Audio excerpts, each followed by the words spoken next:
Duraikanna sir, அதிமுகவினுடைய கடந்த 2017க்கு பிறகு நடந்துட்டு இருக்கக்கூடிய பல பிரச்சனைகளை பார்த்துக்கிட்டு தான் இருக்கிறோம். இப்போ இதுல பொன்னில்சன் சொல்ற மாதிரி மனோஜ் பாண்டியனோ அல்லது செங்கோட்டையனுடைய இந்த பிரிவு, இந்த ரிபல் அப்படின்றது அதிமுகவுக்குள்ள ஒரு சிதைவு ஏற்படுத்தாதுன்றதான புரிய வருது. இல்ல, அனைத்து இந்திய அண்ணா திராவிட முன்னேற்ற கழகம் என்பது இன்றைக்கு எவ்வளவு பெரிய நெருக்கடியில் சிக்கலில் இருக்கிறது என்பது எல்லோருக்குமே தெரியும். அது வெளிப்படை வெள்ளிடை மலை அப்படிங்கிற மாதிரி. அதற்கு உதாரணம் தான் 2024 அந்த நாடாளுமன்ற தேர்தல் என்பது.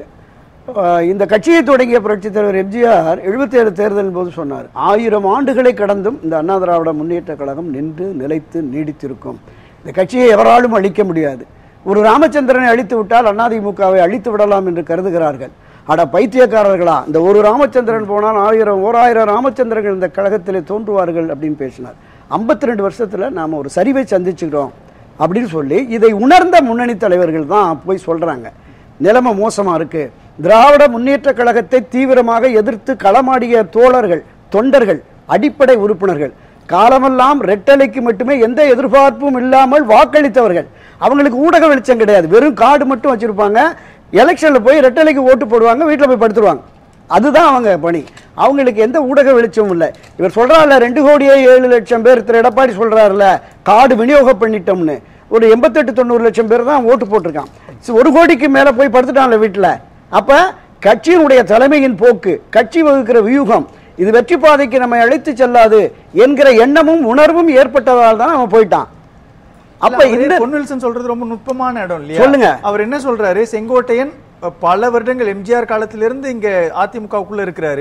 அவர் பிரிஞ்சு போனார்னா ஒரு 5 மாவட்ட செயலாளர்கள், ஒரு 2000 முக்கியமான நிர்வாகிகள் போனாங்க அப்படின்னா தானே நம்ம வந்து ஒரு சிதைவா ஒரு பெரிய தாக்கத்தை ஏற்படுத்தக்கூடிய ஒண்ணா பார்க்க வேண்டியது இருக்கு. இப்போ மனோஜ் பாண்டியன் போறாரு அப்படின்னா அவருடைய தந்தையார் காலத்திலிருந்து அவங்க பணி செஞ்சிருக்கிறாங்க அப்படின்னா ஒரு மாவட்ட ஆட்சியர், மாவட்ட செயலாளர் போல, முக்கியமான நிர்வாகிகள் போல பெரிய ஷேக்லாம் கிடையாது. தங்களுடைய இருப்பை தக்க வச்சுக்கிறதுக்காகத்தான் அவங்க திமுகவுக்குள்ள போறாங்கன்றார்.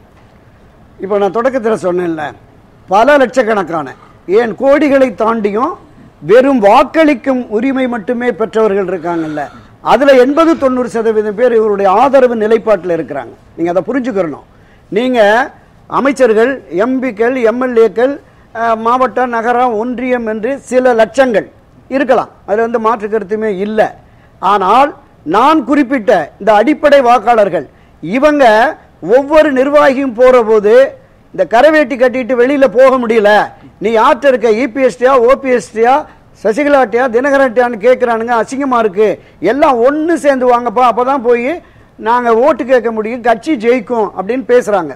பொதுவெளிகளிலேயே இந்த நாடாளுமன்ற தேர்தலுக்கு பிறகு அதிமுக பலகீனமாகிவிட்டது, இது வெற்றி பெறுவதற்கு வாய்ப்பில்லை என்கிற எண்ணமும் உணர்வும் பொதுமக்களுக்கு வாக்காளர்கள் மத்தியிலும் ஏற்பட்டு விட்டது என்பதற்காகத்தான் கள நிலவரத்தை எடுத்து சொல்லி, தயவு செய்து உங்கள் பிடிவாதத்தை தளர்த்துங்கள். திரு ஓபிஎஸ், திரு செங்கோட்டையன் உட்பட 6 பேர் போனாங்கல்ல, இந்த 6 பேரும் போய் வலியுறுத்துகிறார்கள். 2.5 மணி நேரம் பேசியிருக்காங்க. ஆனால் முடியாது, அவர்கள் வந்தால் சரியா இருக்காது அப்படிங்கிறதுல ஒரு உறுதியாகவும் பிடிவாதமாகவும் இருந்துட்டார். அந்த பிடிவாதம் இன்னும் இருக்கிறது. ஆனால் இந்த பிடிவாதத்தால் கட்சி 2026 மேலும் தோல்வியை சந்திக்கும். நீங்க திராவிட இல்ல, அது எங்க ஒரு பிடிவாதம்ன்றது, அவர் வந்து விசுவாசமாக இருக்கக்கூடிய அல்லது கட்சிக்கான பணிகளை செய்யக்கூடியவங்களை மட்டும்தான் அவர் வச்சிருக்கிறாருன்றாங்க. அவர் இருந்திருக்கலாம், அவர் ரொம்ப எடுத்துக்காட்டு சரியா சொல்றாரு. நாவலர் நெடுஞ்செழியன் அண்ணா காலத்திலிருந்து அரசியல் இருந்தாரு, திமுகவில் இருந்தாரு, அதிமுகவுக்கு வந்தாரு. ஆனா மயிலாப்பூர் தொகுதியில நிற்கும் பொழுது அவரால் அவ்வளவு ஓட்டு வாங்க முடியல, ஒரு 1000 ஓட்டு கூட தொட முடியலன்றப்போ செங்கோட்டையனுக்கோ அல்லது மனோஜ் பாண்டியனுக்கோ அதே நிலைமை தானே, ஓபிஎஸ்க்கு அதே நிலைமை தானே என்றார். இல்ல, அரசியல் களத்தில் சில சாதுரிய, சாகச, சாமர்த்திய வேலைகளில் ஈடுபட்டு தன்னை முன்னிலைப்படுத்துகிறவர்கள் ஒரு ரகம். நாவலர் போல ஜனநாயக ரீதியில் கட்சியில நாம இருக்கிறோம், நாம நம்மை வளர்த்து கொள்ள வேண்டாம், கட்சியை வளர்ப்போம் என்கிற உணர்வோடு பயணித்தவர்கள். பேரறிஞர் அண்ணாவே தம்பி வா தலைமை ஏற்கவான்னு சொன்னவர். பேரறிஞர் அண்ணாவிடமும் சரி, கலைஞர் கருணாநிதியிடம், புரட்சித் தலைவரிடமும் செல்வி ஜெயலலிதாவிடமும் ஒரு 2ஆம் இடத்தில் இருந்தார். அவர் ஒரு சரியான நேர்மையான அரசியல்வாதியாக இருந்ததால் அந்த நிலை. ஆனால் இன்று தமிழக அரசியல் என்பதே வர்த்தக சூதாட்ட களமா மாறிடுச்சு. ஆதாய அரசியல் என்பது வந்துவிட்டது. எனவே கட்சியை எந்த வகையில் கொண்டு போகிறார்கள், இது வெற்றி பாதைக்கு அழைத்து செல்லாது என்பதால் தான் இவங்க போய் சொல்றாங்க. இயல்பான கேள்வி சார். மனோஜ் பாண்டியன் ஓபிஎஸ் உடைய வலதுகரமா இருந்தார். ஒரு பக்கம் மனோஜ் பாண்டியன் அல்லது பிரபாகர் எல்லாருமே அவர் கூட இருக்கும் பொழுது ஏன் ஓபிஎஸ் வேணாம் அல்லது ஓபிஎஸ் கூட நம்மளால இருக்க முடியாது அப்படின்ற நிலையை எடுத்து திமுகவுக்குள்ள போகணும்? அதுக்கான ரீசன் வேணும் இல்லையா? ஃபைட் பண்ணணும்னு முடிவு பண்றப்போ சண்டை போட்டு தானே ஆகணும். நிறுத்திக்கிட்டு ஏன் திமுக? அவர் இந்த நேரத்தில் எடுத்த முடிவு என்பது தவறான முடிவு தான். நான் அதுல மாற்று கருத்தே இல்லை. ஏன்னா இந்த ஒன்றிணைப்போம் அண்ணா திமுக தொண்டர்கள் உரிமை மீட்பு குழு என்பதில் ஒரு முக்கிய பொறுப்பில் இருந்தவர். அந்த பொறுப்பில் இருந்து இதை மீட்டெடுப்பதற்காக உயர்நீதிமன்றம், உச்சநீதிமன்றம், தேர்தல் ஆணையத்தில் வழக்காடியவர். இந்த வழக்குகள் முடிவடைவாத அவருக்கு பொறுத்திருக்கணும். அவரும் விட்டுட்டு போயிட்டாருங்கிறது உண்மையிலேயே ஏற்க முடியாததுதான். ஆனால் நான் குறிப்பிட்டது மாதிரி அந்த ஆதாய அரசியல் சொன்னேன்ல, அந்த ஆதாய அரசியலை முன்னிறுத்தி தன்னுடைய அரசியல் எதிர்காலம் என்பது நமக்கானதாக இப்போது இல்லை. ஏனென்றால் இந்த ஒருங்கிணைப்பது என்பதில் பிடிவாதமாக திரு எடப்பாடி அவர்கள் இருப்பதால் இது நம்முடைய முயற்சி சாத்தியமில்லாமல் போய்விடுமோ, நமக்கு இனி எதிர்காலம் இங்கு இருந்தால் இல்லை என்பதை உணர்ந்து அவர் போயிருக்கிறார். அது சரியான முடிவல்ல. மனோஜ் பாண்டியனுடைய இந்த முடிவு செங்கோட்டையனுக்கும் ஓபிஎஸ்க்கு என்ன மெசேஜ் சொல்லும்? அது ஒரு பார்வை இருக்கு இல்லையா? செங்கோட்டையனுக்கும் ஓபிஎஸ்க்கு என்ன மெசேஜ் சொல்லும்? இல்ல, திரு செங்கோட்டையன் அவர்களுக்கும் திரு ஓபிஎஸ் அவர்களுக்கும் இவருடைய திரு மனோஜ் பாண்டியன் திமுகவுக்கு போனது எந்த மெசேஜும் சொல்லல. அவருடைய தனிப்பட்ட விருப்பம் சென்று விட்டார்.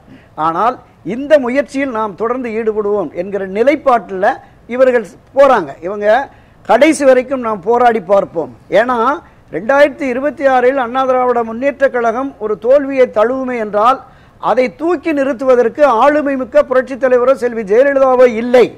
இந்த சூழலில் நாம திராவிட முன்னேற்ற கழகம், அண்ணா திராவிட முன்னேற்ற கழகம் இந்த இரண்டு பெரும் அரசியல் கட்சிகள் மாறி மாறி ஆட்சி அதிகாரத்திற்கு வருகிறது. ஒரு 1.5% ஒரு 3.5% தான்.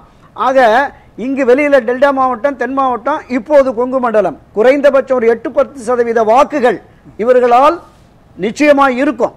இவர்களுக்கு இல்ல சார், நான் கேட்கிறது ஓபிஎஸ் ஓடு இருந்த வைத்திலிங்கம் அல்லது இப்போ மனோஜ் பாண்டியன், அதே மாதிரி வெல்லமண்டி நடராஜன், ஜேசி பிரபாகர், இவங்க எல்லாருமே இன்னைக்கு அவங்களுடைய இருப்பை தக்க வச்சுக்கிறதுக்கே முடியாத ஒரு சூழல்ல தான். வெல்லமண்டி நடராஜன் இங்க தான் இருக்காரு. ஜேசி பிரபாகர் போனாரு, போனாரு. இப்ப மனோஜ் பாண்டியன் வெளியில வந்துட்டாரு. வெல்லமண்டி நடராஜன் முன்னாள் அமைச்சராக இருந்தவர், திருச்சியினுடைய முகமாக இருந்தவர். இன்னைக்கு அவர்லாம் அரசியல்ல காணும் அப்படின்றப்போ அவங்களுடைய அரசியலை தக்க வச்சுக்கிறதுக்கான சூழல் ஒண்ணு தேவைப்படுது இல்லையா? அப்போ ஓபிஎஸ் ஓட இருந்தா நமக்கு பலன் இல்ல, திமுகவோட இருந்திருக்கலாம், ஏன்னா நம்முடைய தாய் கழகம் அப்படின்ற மனநிலைக்கு வந்துருவாங்க இல்லையா அவங்க? இல்ல, திராவிட முன்னேற்ற கழகத்திற்கு எதிரான மனநிலை என்பது புரட்சித் தலைவர் எம்ஜிஆர் காலத்தில் ஒரு இருதுருவ அரசியலாக இருந்தது. செல்வி ஜெயலலிதா காலத்தில் அது வன்ம அரசியலாக மாறியது. ஆனால் இப்போது திராவிட முன்னேற்ற கழகத்திற்கு எதிரான தீவிர எதிர்ப்பு தன்மை திரு எடப்பாடி பழனிசாமி தலைமை பொறுப்பு ஏற்றதற்கு இல்லை என்கிற குற்றச்சாட்டும் கட்சியினர் மத்தியிலும் இருக்கு. அதனாலதான் பாஜக நாங்க தான் எதிர்கட்சின்னு அண்ணாமலை பீரியட்ல சொல்ல வேண்டிய சிலை. இந்த பிரச்சாரத்தை ஒரு திராவிட ஆய்வாளராக, மூத்த பத்திரிகையாளர், நீங்க சமூகத்துக்குள்ள பேசக்கூடிய விஷயத்தை வைக்கிறீங்க. நிச்சயம். ஆனால் புகழேந்தி ஆகட்டும், கேசி பழனிசாமி ஆகட்டும், ஓபிஎஸ் ஆகட்டும், அல்லது இன்னைக்கு வந்திருக்கக்கூடிய செங்கோட்டையன் வரை இபிஎஸ்க்கு எதிரான போராட்டத்தில், இபிஎஸ்க்கு எதிரான எதிர்ப்பு மனநிலை சட்ட ரீதியாகவும் மக்கள் மன்றத்திலும் தோல்வியை தானே தழுவிருக்கிறாங்க. இந்த யதார்த்தத்தை நம்ம ஒத்துக்கணும் இல்லையா? அப்போ இபிஎஸ் ஒரு ஆளுமையான தலைவராக அதிமுகவுக்குள் இருக்கிறாருன்னு நம்ம புரிஞ்சுக்க வேண்டியிருக்குது. இல்ல, ஆளுமை மிக்க தலைவராக சந்தர்ப்ப சூழ்நிலையால் அவர் உருவாக்கப்பட்டார். அதை கட்சியை கைப்பற்றி வைத்திருக்கிறார். அதுல எந்த மாற்று கருத்துமே இல்லை. அது நான் 100% ஒப்புக்கொள்கிறேன். அதுல மாற்று கருத்து இல்லை. ஆனால் அனைத்து இந்திய அண்ணா திராவிட முன்னேற்ற கழகத்தை மீண்டும் ஆட்சி கட்டிலில் அமர்த்துவதற்குரிய ஒரு சாமர்த்தியமோ சாதுரியமோ கட்சியை வளர்ச்சி பாதையில் கொண்டு செல்வதற்கான அந்த பார்வையோ இல்லை அப்படிங்கிறதான். இப்ப நான் சொல்ல வந்தேன்ல, ஒரு 3.5% இங்க 10% இருக்கு. அப்ப இவர்கள் இல்லாத தேர்தலை எதிர்கொள்கிற பொழுது நிச்சயமா பலகீனமா தான் இருக்கு. நீங்க ஒன்றுபட்ட வலிமை மிக்க அண்ணா திராவிட முன்னேற்ற கழகம் இருக்குமே என்றால் எல்லா கட்சியும், தேசிய கட்சியும் மாநில கட்சியும் கூட்டணிக்காக இங்கு தேடி வருவாங்க. இங்கிருந்து திரு எடப்பாடியை டெல்லிக்கு அழைத்து கூட்டணி பாஜக இங்க வந்துருச்சு அப்படிங்கிற மாதிரி சகோதரர் சொன்னார். அந்த மாதிரி இல்ல, இவரை அழைச்சிட்டு போய் தான் ஒரு அழுத்தத்தை கொடுத்து தான் கொடுத்திருக்காங்க. அந்த பாரதிய ஜனதா கட்சியோட கூட்டணி வைத்து விட்டு இவர் ஊர் ஊரா போய் காங்கிரஸ், கம்யூனிஸ்ட், விசிகா, தாவேகா வாங்கன்னு அழைப்பு விடுகிறார். அந்த பாஜக எப்படி நம்பும்? அதிமுகவும் பலகீனமாக இருக்கு, என்டிஏ பாஜக அணியும் பலகீனமாக இருக்கிறது, திராவிட முன்னேற்ற கழகம் ஆட்சி அதிகாரத்தில் இருக்கிறது, மிகப்பெரிய கூட்டணியை கட்டமைத்து வைத்திருக்கிறார்கள். நீங்க எதிர 3-4 அணிகள் வருகிற பொழுது அந்த ஒட்டுமொத்த ஆதரவும் அங்கே சென்று விட்டால் அதிமுக வலிமை குறைந்திருக்கிற நிலையில் வலிமை மிக்க அதிமுகவை உருவாக்கி வலுவான கூட்டணியை ஏற்படுத்தினால்தான் வெற்றி பெற முடியும். இல்லையே மீண்டும் திமுக ஆட்சிக்கு வந்துடும். இதைத்தான் ஓபிஎஸ் சொன்னார். உடனே திமுகவுக்கு ஆதரவு. அவர் உடல்நலக்குறைவா இருந்தவரு நடைபயிற்சியில் போது வாங்கின வீட்டுக்குனாரு. வீட்டில் போய் இது ஒரு ஜனநாயகிகள். அவரு ஒரு அரசியல் பண்பாளர். அவருடைய அதாவது அவருடைய தன்மை என்பது அவருடைய அணுகுமுறை என்பது உலகறிந்த ஒன்று. எனவே இதிலெல்லாம் போய் அரசியல் புகுத்த கூடாது என்பதுதான் என்னுடைய முதற்கட்ட பார்வை.